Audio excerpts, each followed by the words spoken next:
Hey, how's it going everybody? It's Tanner here and welcome back to a new Ninjago discussion video here on the channel. In today's video we're going to be talking about some of the timeline confusion regarding the actual time in which Garmadon was banished to the underworld and when he came back. So there is a little bit of a timeline gap here, as I'm sure you could probably tell, but early on in Ninjago's story it was basically established that Wu and Garmadon, the sons of the first Spinjitzu Master, eventually fought over the golden weapons as Garmadon was corrupted by the Great Devourer's venom and he was struck down to the underworld during a fight with Master Wu, and eventually he came back when he and Wu were both very, very old. Now, then it was established in the very next wave for Ninjago that Lord Garmadon had a son, of course, Lloyd Garmadon, who was probably around 10 years old at the time he was introduced. We don't really have an exact number, but we can kind of infer that it was around that age. So then when you think about it, that would mean that either Garmadon and Misako conceived Lloyd before he was struck down to the underworld, and then he came back 10 years later, but Master Wu and Garmadon are very, very old in between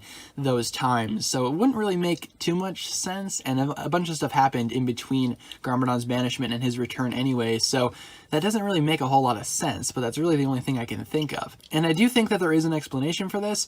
Somebody asked Tommy Andreasen the same thing. If you guys don't know who Tommy Andreasen is, he is one of the co-creators of Ninjago, and he basically said how there was an interesting fan theory that was kind of correct regarding a bond between Wu and Garmadon that was so very sacred that their mortality was basically destroyed as soon as Garmadon was struck down to the underworld. So I guess it is very possible that only 10 years could have passed in between Garmadon's banishment and his return to Ninjago. At least that would make sense to me personally. I'm not quite sure exactly how that would work out in terms of, again, the timeline, but we do know that Wu and Garmadon, since they are the sons of the first Spinjitzu Master, they must age a little differently, and if that type of bond is true, and the bond got corrupted when Garmadon was struck to the underworld, then I can definitely see this working out. In terms of a natural progression, though, there would definitely be no way that Garmadon could have conceived a child with Misako, and then spent 10 years in the underworld, came back, and now him and Master Wu are just super old. That really wouldn't make much sense, honestly. So I feel like they aged biologically a lot more rapidly in the 10-year span when Garmadon was trapped in the underworld, but